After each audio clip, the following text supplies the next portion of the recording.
Hello बच्चों, good afternoon to all of you. So बच्चों, हम लोग इनकम टैक्स में इनकम फ्रॉम हाउस प्रॉपर्टी का सम कर रहे थे एंड जिसमें मैंने आपको पहला प्रॉब्लम करवाया था। क्लियर? सो जहां तक बच्चों हाउस प्रॉपर्टी का सवाल है, you know house property income consists of any income derived from bungalow हो, ओके। उसके बाद आपका कोई भी गोडाउन हो, वेयर हाउस हो, हाँ, कोई भी बिल्डिंग्स हो, या कोई भी बच्चों आपका block of BRICS covered with A roof. And remember that बच्चों house property income is always calculated on the annual value, not on the rent received. And the person who is liable to pay tax on the house property income must be the owner of the house. House property income हमेशा किसी भी building, किसी भी bungalow, किसी भी godown, ware house या कुछ बच्चों ईंटों को ऐसे खड़ा करके उसके ऊपर अगर रूफ होगा तो उसको भी हाउस प्रॉपर्टी बोलेंगे एंड उसके साथ लैंड अटैच होगा। एंड रिमेंबर, हमें कितना रेंट मिला वो मायने नहीं रखता, हाँ, बट रिमेंबर हमेशा एनुअल रेंटल वैल्यू के ऊपर टैक्स पड़ता है। एंड रिमेंबर, जो टैक्स देगा वो उस घर का मालिक होना चाहिए। हाउस प्रॉपर्टी इनकम किसका होगा? मालिक का ना किराएदार का? मालिक का। Clear? So that is known as house property. मैं इसको 2 बार बता चुका हूं, एक प्रॉब्लम भी कर चुका हूं। Clear? So now move to the next problem. बच्चों, नेक्स्ट प्रॉब्लम आपका है compute the income from house property, compute income from house property from the particulars given below for the assessment year बच्चों 2020-21। clear? here बच्चों municipal rental value, actual rent received, municipal taxes, date of completion, date of letting, fire insurance premium, ground rent, interest on loan taken to construct the house for the year 2010। आपका ये book पुराना book है, लगभग बच्चों शायद 12-13 से लिखा होगा एंड 15,000 है एंड रिमेनिंग बच्चों 2019-20 का आपका है 10,000। इंटरेस्ट ऑन डिलेड बच्चों पेमेंट ऑफ इंटरेस्ट आपका 1,000। So find out the income from house property. Okay, so let's move to the बच्चों फॉर्मेट। लाओ तो मैं इनकम फ्रॉम हाउस प्रॉपर्टी पढुछु तो ऊपर देखियो हाउस प्रॉपर्टी एटी लिखा है कोन salary.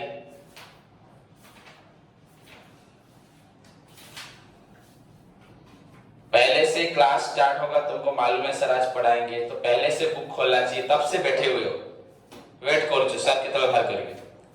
Question number 12, let's start बच्चों। देखिए सभी, so बच्चों this is your question number 12 है ना?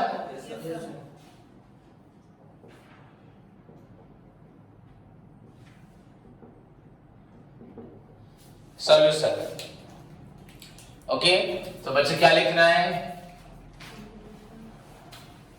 कंप्यूटेशन ऑफ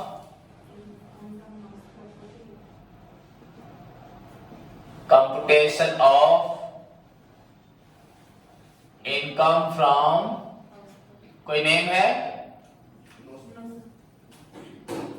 प्रोप्राइटर का नेम नहीं है, house property. Then for the assessment year 2020-21, जिस साल टैक्स देगा, it is the income year for the government of India because the income earned by an assessee during the previous year is assessed to tax बच्चे in the assessment year। ये government of India के लिए income year है, क्योंकि तुम लोगों ने पिछले साल जो इनकम किया, हम 2021 में इनकम निकाल रहे हैं, बट द इनकम यहां जो मैं लिखूंगा दैट इज फॉर 2019-20। मने रखता हो এই বছর ইনকাম মানে 1 अप्रैल से लेके 31 मार्च आपका 2020, ये हुआ आपका 2019, यहां से लेके यहां तक का इनकम होगा। पर हेडिंग बच्चों 2021 इसलिए है क्योंकि इस साल इनकम निकाला जाता है। ओके, तो हमारे पास 2 इयर्स होते हैं, प्रीवियस ईयर और एक assessment year. As per the income tax provisions बच्चों 1961 वी हैव ईयर को यहाँ पे 2 इयर्स में 2 पार्ट में क्लासिफाई किया जाता है, प्रीवियस ईयर और एक असेसमेंट ईयर। प्रीवियस ईयर बच्चों अर्निंग ईयर, असेसमेंट ईयर है बच्चों टैक्स ईयर। जिस साल इनकम करेंगे उसको बोलते हैं प्रीवियस ईयर, जिस साल टैक्स देंगे उसे बोलते हैं असेसमेंट ईयर। इसका मतलब बच्चों एक साल इनकम करोगे उससे अगले साल बच्चों टैक्स दोगे। मैंने 2019-20 में जो टैक्स इनकम किया था, हाँ, लॉकडाउन होने के बाद बच्चों अप्रैल 1 से मैं मार्च 31 2021 तक टैक्स दूंगा, मेरे पास टाइम है। हाँ, उसमें पीरियड है, उस पीरियड के बाद देने से आपको इंटरेस्ट, फाइन, पेनल्टी पड़ता है। फिर इस साल जो इनकम करूंगा, हाँ, उसका टैक्स बच्चों 21-22 में दूंगा। Clear? So 1 year is your previous year, another year is your assessment year. So remember बच्चों, हमें यहाँ पे जो क्वेश्चन में इंफॉर्मेशन होगी सारी इनकम रिलेटिंग टू योर होगा क्या 1920। असेसमेंट ईयर कैसे होगा? Assessment year is just for the purpose of बच्चों assessment of income and tax. Income and tax, income tax नहीं बोल रहा, बट दैट इनकम बच्चों ये 2021 तो खत्म ही नहीं हुआ, अभी तो नवंबर चल रहा है, मे भी अभी अप्रैल चल रहा होता, खत्म हुआ है क्या? तो तुम्हें कैसे मालूम इस साल कितना इनकम हुआ है? मालूम है? तो कौन सा इनकम के बारे में मालूम है? 2019 से लेके 20 तक तुम्हें इस साल का इनकम मालूम है क्या? तो कैसे होगा, समझ में आए? So assessment year is the income year, is the financial year, हाँ, of the government of India. ये किसका ईयर है? Government of India, because the income earned by an assessee during the previous year, जो assessee ने income पाई, जो assessee income earn कला in the previous year, हाँ, is assessed to tax in the किस साल होगा 2021। इस साल टैक्स के लिए लिया जाएगा, इस साल वो टैक्स देगा। तो सरकार के लिए क्या है? Income year. सरकार को इस बार क्या मिलेगा? टैक्स मिलेगा। किस पे? इनकम पे। कौन सी इनकम पे? प्रीवियस ईयर के इनकम पे। प्रीवियस ईयर क्या है? 1920। तो यहां पे जो मैं लिखूंगा वो सब कब का आइटम होगा? Not 2021, only 1920। समझ में आया? सो हमने क्वेश्चन पढ़ा है अभी, तो जहां तक क्वेश्चन का सवाल है सभी ध्यान से देखें।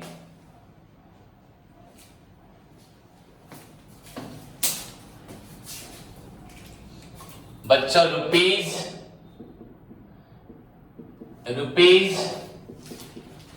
क्वेश्चन में पहला आइटम क्या था?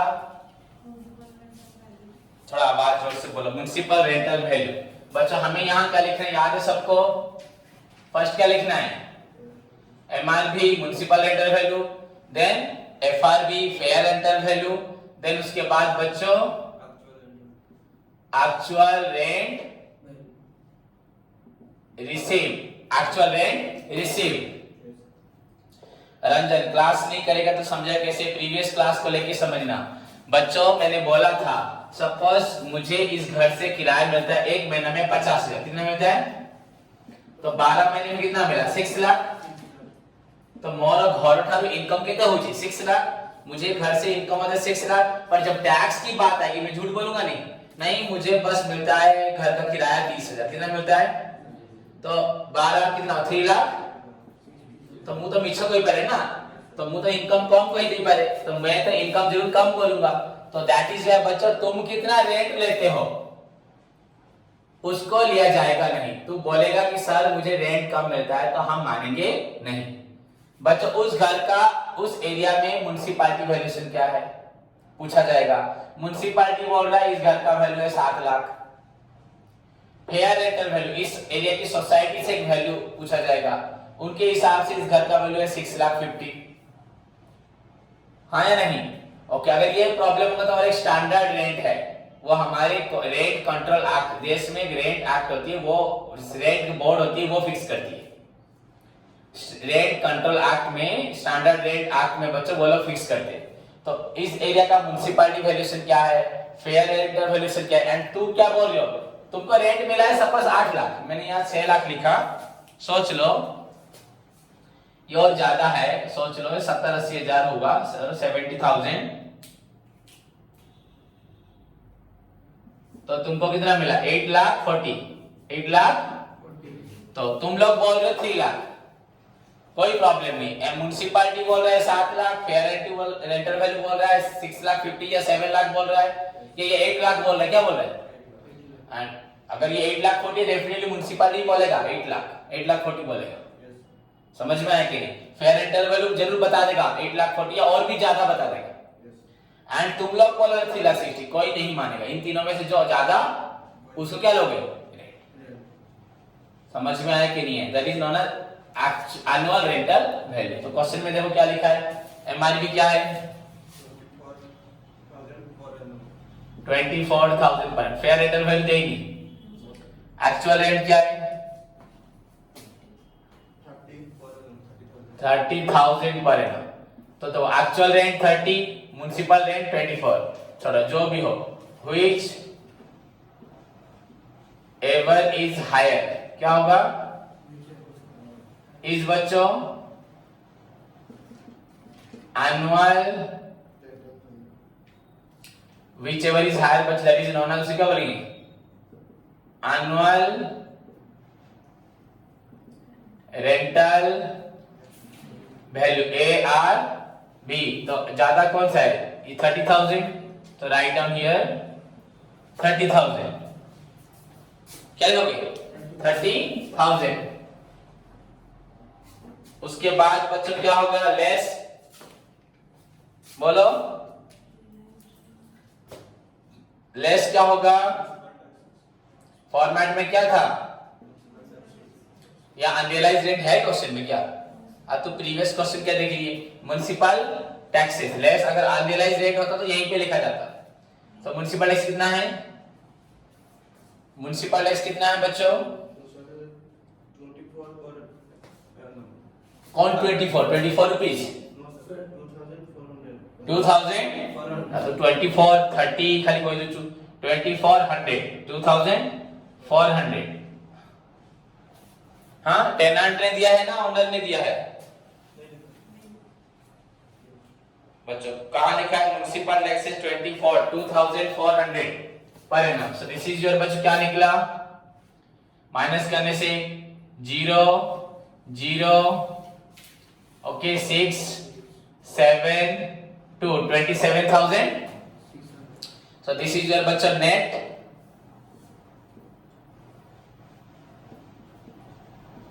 Annual value. क्या? नेट एनुअल वैल्यू निकल गया एनएवी। इसे क्या बोलते हैं? खाली तुम्हें म्युनिसिपल टैक्स देइछ ना नहीं, ताहले तमर इनकम है 30,000। 30 रु खर्च तो है छि नहीं, खर्च है माने प्रकृत इनकम केते? हां, बस खत्म 27,000। उसके बाद बच्चों क्या होगा? लेस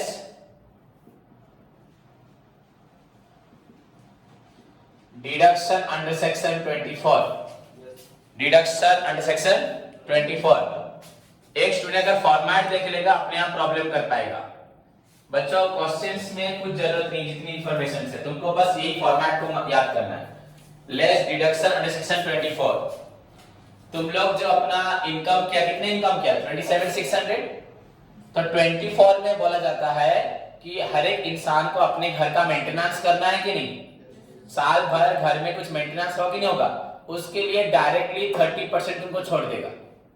मो कथा बुझी पड़छ नहीं? तो हमें कहला सर हमर इनकम हैला 30, टैक्स देलु 2400, 27,600 इनकम हैला, पुनी घर र किसी खर्च थिबो ना नहीं, मेंटेनेंस थिबो ना नहीं, तो सेठी पई गवर्नमेंट काउंट करे नहीं, से तुमको डायरेक्टली 30% छाड़ी थी।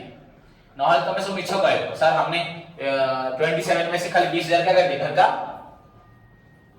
मरामती सब किया ना, ये झूठ बोलोगे नहीं, तो वो नहीं मानेगा। 30% क्या लोगे? तो लेस में जाएगा बच्चों स्टैंडर्ड डिडक्शन। क्या जाएगा? स्टैंडर्ड डिडक्शन बच्चों आपका 30% ऑफ बच्चा आपका एनएवी, मतलब 27,000। तो 27,600 का 30%, तो 30/100 into 27,000, ये कट गया 3 6 18 8 1 3 7 21 1 22 2 3 2 6 2 8 8 2 बच्चों 80। क्या निकला? 8280। सो राइट डाउन हियर 8280 माइनस होगा ये। देन हमने घर लोन पे लिया, बनाया था, लोन लेके बनाया था, तो लोन लेके बनाया था मतलब इंटरेस्ट दे रहे हो बच्चा। तुम्हारे घर से तुम्हें इनकम हुआ इतना, गवर्नमेंट ने तुमको 30% माफ कर दिया, एंड तुम बोलोगे सर हमने लोन पे लिया था, इंटरेस्ट दे रहे, तो इंटरेस्ट ही माफ करेंगे। तो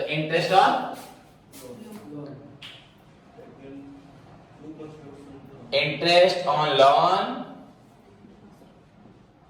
टेकन टू कंस्ट्रक्ट। ओके बच्चों, फॉर आपका यहाँ पे दो बार इंटरेस्ट ऑन लोन है, एक 2019-20 लेंगे। ओके ये आपका है बच्चों कितना 10,000 ना, क्या लिखा है 10,000। देखो सभी बच्चे, आप सभी स्टूडेंट्स कॉल के अपने बुक में देखिए इंटरेस्ट ऑन लोन कितना है 10,000। तो बच्चों देखो, अगर आप लोग अपनी बुक को देखेंगे तो आपको मिलेगा क्वेश्चन में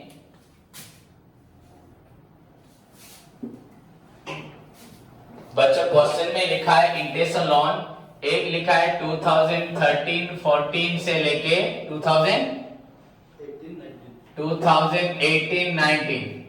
so but this is yet 15,000 ना पर एनम, 15,000 बच्चों पर एनम। क्लियर? तो ये आपका एक लोन है। और एक बच्चों आपका लिखा है 2019 बच्चों 20 का इंटरेस्ट है आपका 10,000 पर एनम। ये है 15,000 पर एनम, ये है ₹10,000 पर एनम। ओके आपका घर कब कंप्लीट हुआ? डेट ऑफ कंप्लीशन कब है बच्चों? 31 मार्च 2016। घर कब कंप्लीट हुआ? 31 मार्च 2016। बुक में लिखा होगा देखो। ओके और आपने घर किराया कब पे दिया? घर किराया कब पे दिया? फर्स्ट डेट ऑफ लेटिंग बच्चों भोड़ा डेलो के बेटू 1 अप्रैल 2016। अभी इसकी बात नहीं है, हमें इसको देखना है। किसको देखना है? डेट ऑफ कंप्लीशन को बच्चों। यहां पे देखो कॉन्सेप्ट है बच्चों, अगर जो स्टूडेंट्स पढ़ने वाले हैं जो सुनेंगे तो डेफिनेटली समझ पाएंगे, और बाकी जो स्टूडेंट्स पढ़ने वाले नहीं हैं वो सिर्फ बच्चों मुझे देखेंगे और यहां से उतार लेंगे और घर जाके फिर भूल जाएंगे। उनको पढ़ने से कोई मतलब नहीं है बच्चे। पहली बात तो सिंपल सी बात है, मैं तुमको 10 बार बता चुका हूं, एक इंसान हाउस प्रॉपर्टी इनकम क्या है। मेरा घर है, इस घर में लोग किराए पे रहते हैं, उससे जो मुझे रेंट मिलता है वो है मेरा इनकम। बस काम खत्म। इनकम कितना मिला, भाड़ा कितना मिला, माइनस मैंने जो जो खर्च किए। पर यहां पे पॉइंट है, लोग सब झूठ बोल सकते हैं, तो इसलिए रेंट को सिर्फ काउंट ना करते हुए हमें यहाँ पे municipality and fair rental value को कंसीडर करके देखना है। इन तीनों में से जो ज्यादा होगा, यहाँ पे रेंट ज्यादा था पर रेंट कम होता, म्युनिसिपैलिटी अगर 35,000 होता तो यहाँ 35 लिखता। व्हिच एवर इज हायर, जो ज्यादा होगा। तो यहाँ पे कोई भी डाउट नहीं है जिससे कि हम लोग झूठ बोलेंगे। क्लियर? उसके बाद बच्चों तुम्हारा जो इनकम हुआ, मतलब रेंट को ना काउंट करके किस पे काउंट किया? Annual rental value. अब उसमें से तुमने खर्च क्या किया? अगर किराए का घर होगा तो टैक्स दोगे। तुम लोग नहीं देखते, यहाँ पे नहीं दे रहे लोग, बट अगर मैंने घर को भाड़े पे छोड़ा है तो इनकम आएगा तो उसे क्या देना पड़ेगा? टैक्स, म्युनिसिपल टैक्स हुआ। तो म्युनिसिपल टैक्स दोगे, कितना दिया? तो इनकम हुआ इतना। अब बच्चों तुम्हारे घर का मेंटेनेंस भी है, कभी दरवाजा खराब हुआ, कभी फर्श टूट गया, टैप टूट गया, इलेक्ट्रिक प्रॉब्लम हुआ, तो उसको तुम करते भी नहीं करते। तो ओवरऑली गवर्नमेंट ने इनकम टैक्स एक्ट में हमें 30% छोड़ दिया, माफ कर दिया। ये 30% चला गया तुम्हारे घर का मेंटेनेंस करने के लिए।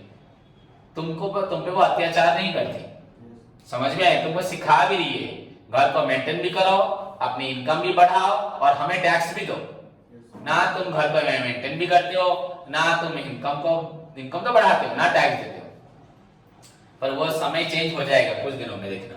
उसके बाद क्या हुआ? तो ये आपको छोड़ दिया। अब तुम बोलोगे सर ये घर मैंने स्टेट बैंक से लोन लिया था, उस पे बनाया है, तो स्टेट बैंक क्या ले लिया तुमसे? बच्चों किस साल का इंटरेस्ट काउंट करो, ये कौन से साल का? 2021। लास्ट ईयर कितना इंटरेस्ट दिया था? 1920 पे मैंने इंटरेस्ट दिया था, कितना? तो यहां तो लिखा है 1920 10,000। अब यहाँ पे और एक क्या लिखा हुआ इंटरेस्ट? 13-14 से 18-19 लिखा है। मेरी बात समझे कि नहीं? ओके। फिर यहाँ पे एक और चीज आएगा, दो चीज कंफ्यूजन, यहाँ 15 यहाँ 10। कोई बच्चा भी सोचेगा सर यहाँ पे दो इंटरेस्ट है। पहली बात तुमको क्या जानना है, ये वाला इंटरेस्ट को लेना है ना, ये वाले को लेना है? ये वाले को लेना है, मैंने इसको ले लिया। यहाँ पे ये वाला इंपॉर्टेंट है इसलिए मैं रुका हूं, नहीं तो मैं आगे बढ़ जाता, क्लोज कर देता इसको। तो ये वाला हमने लिया, काउंट किया इसको, क्लियर। अब ये क्या है, फिर यहाँ इंटरेस्ट अलग क्यों है, यहाँ इंटरेस्ट अलग क्यों है बच्चों, इसमें कुछ डिफरेंस नहीं है बच्चों। डिफरेंस बस इतना है कि यूजुअली क्या होता है, बैंक का इंटरेस्ट रेट वेरी करता है। उसके बाद बच्चों सपोज मैं अगर कंपाउंड इंटरेस्ट दे रहा हूं, तो पहले लोन ज्यादा था तो इंटरेस्ट ज्यादा हो रहा था, जब पेमेंट करता गया तो लोन कम होता गया, इंटरेस्ट भी क्या हुआ, पहले आपका इंटरेस्ट था 15,000, अब उसका पिछले साल इंटरेस्ट क्या है, अगले साल और क्या होगा, और कम हो जाएगा। ओके, पर यहाँ पे एक बात जानने वाली है, कॉमन बात जो शायद सुनने से समझ में आएगी, नहीं सुनोगे तो ऐसे ही रहोगे। मेरी बात को ध्यान से सुनो, सब जिनिसको बुझिवा अच्छे, तो सारा जीवन भी तुम लोग नहीं समझ पाओगे। समझ में आया, बस इसी को समझना है, बाकी ओवरऑली और कोई भी प्रॉब्लम अलग नहीं है, सारे प्रॉब्लम सेम है। बच्चे यहाँ पे क्या है ध्यान देना है, उसने 2013-14 में लोन लिया था, मालूम पड़ रहा है, लोन कब लिया था, 13-14, ओके। फिर 2014, उसके बाद 2015, 2016, 2017,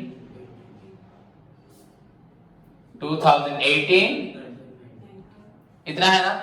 इस साल उसने कितना इंटरेस्ट दिया, इस साल कितना दिया, ऐसा होना नहीं चाहिए, होना चाहिए क्या, इंटरेस्ट जरूर कम हो जाना चाहिए ना, पर वो बोल गया 15। बच्चों इसमें क्या होता है, कभी कभी क्या होता है, ऐसे भी होता है कि बच्चों उसका घर कब कंप्लीट हुआ, यहां पे कंप्लीट हुआ ना, भाड़ा यहां से देना स्टार्ट किया, उसको कुछ पीरियड्स हो गए बच्चों, अलाउंस, कि तुम्हें अभी देखो, अभी मैंने लोन लिया, जरूरी नहीं है कि मैं आज से ही लोन रिटर्न करूं, घर बनाऊंगा, घर किराए पे दूंगा, फिर इनकम होगी, उसके बाद क्या दूंगा, इंस्टॉलमेंट देना स्टार्ट करूंगा।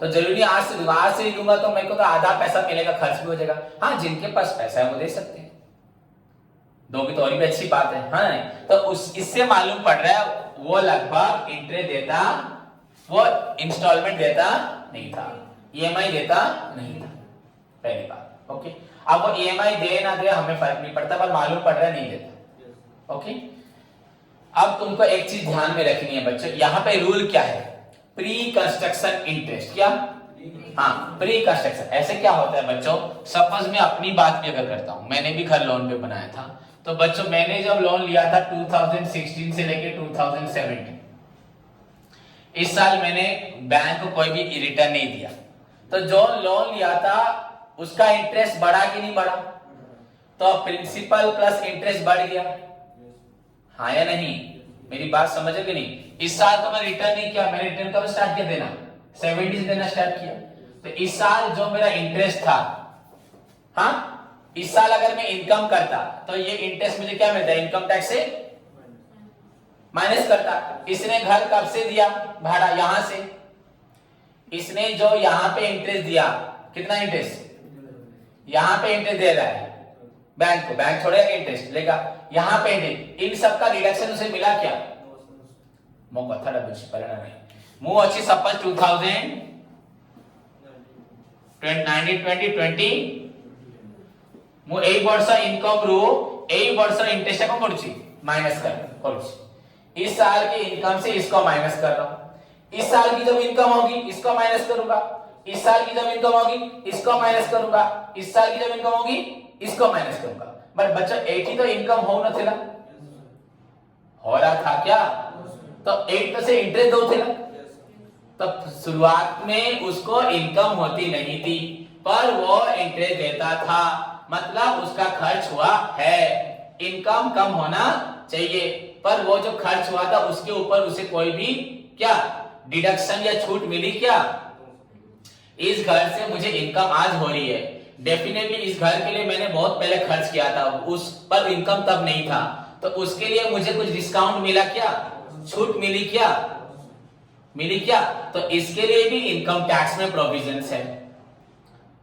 समझ में आया कि नहीं। यूजुअली तुमको घर किराए पे कब से देना चाहिए, यहीं से देना चाहिए, इसके बाद से घर कंप्लीट हुआ, तो रूल है बच्चों हमारा, आपका कंप्लीशन अगर एक घर बनाने में 1 साल लग सकता है, 2 साल, 3 साल, 4 साल, 5 साल लग सकता है, तो गवर्नमेंट के हिसाब से, इनकम टैक्स के हिसाब से 5 साल तक बच्चों हम लोग तुम्हारा क्या इंटरेस्ट को क्या करेंगे,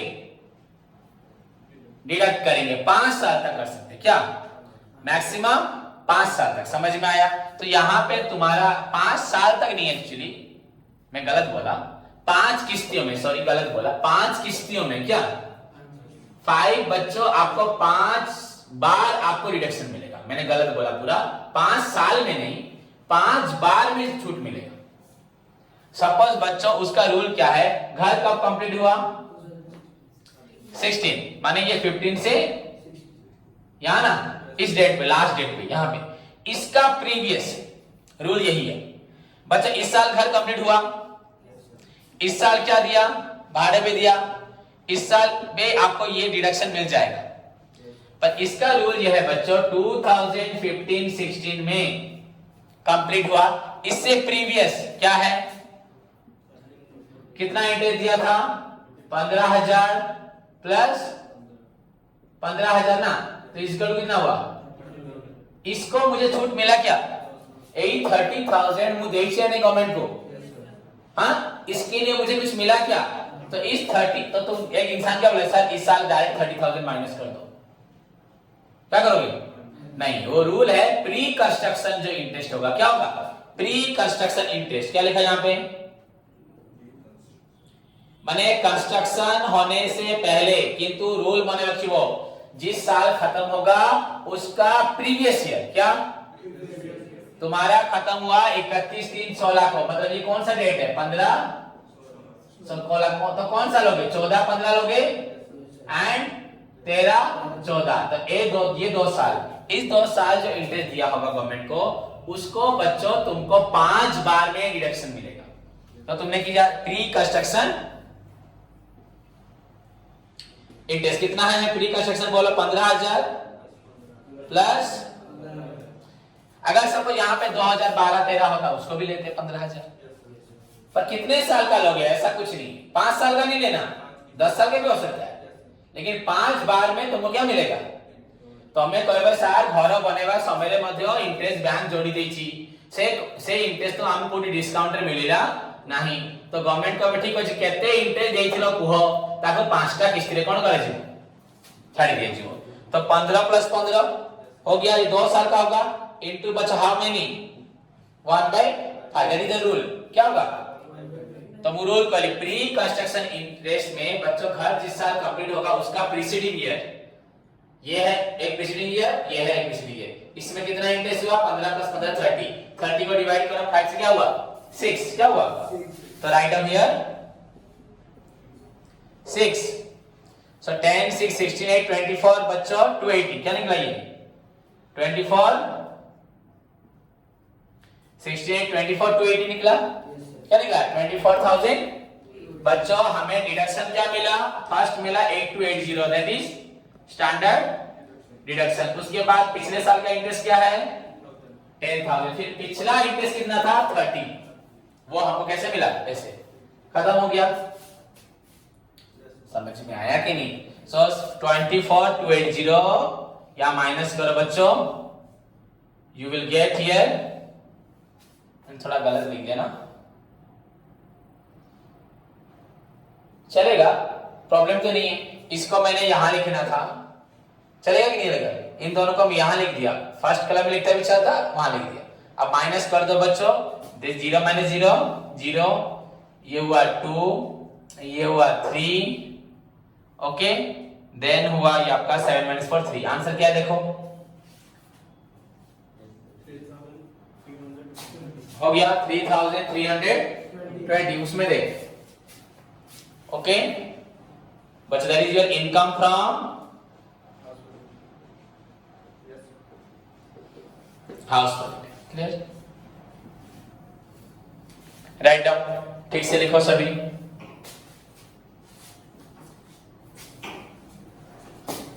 income from house property,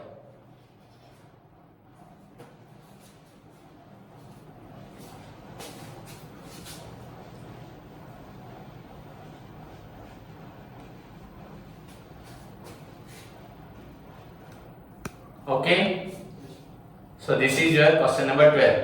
hope सभी को समझ में आया। ठीक बच्चों, इसी तरह से क्वेश्चन नंबर 13 ट्राई करें। साइड पर 13 तुम लोग नहीं कर पाओगे, मुझे मालूम है।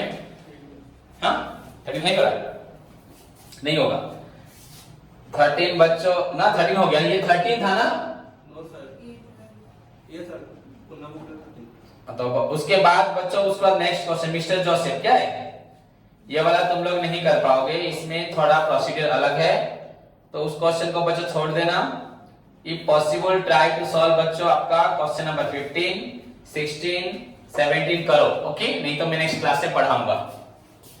ओके बच्चों, so this is your today's homework. Try yourself बच्चों, अगर आपका हो रहा है, यहाँ पे स्टैंडर्ड रैंक लिखा है जोसेफ में, अगर आपको स्टैंडर्ड रैंक के बारे में मालूम है, प्रीवियसली जो बताया था, अगर उसको कर सकते हो तो करो, नहीं तो I will discuss with you the problem related to your standard rank in the next class. Okay, धन्यवाद।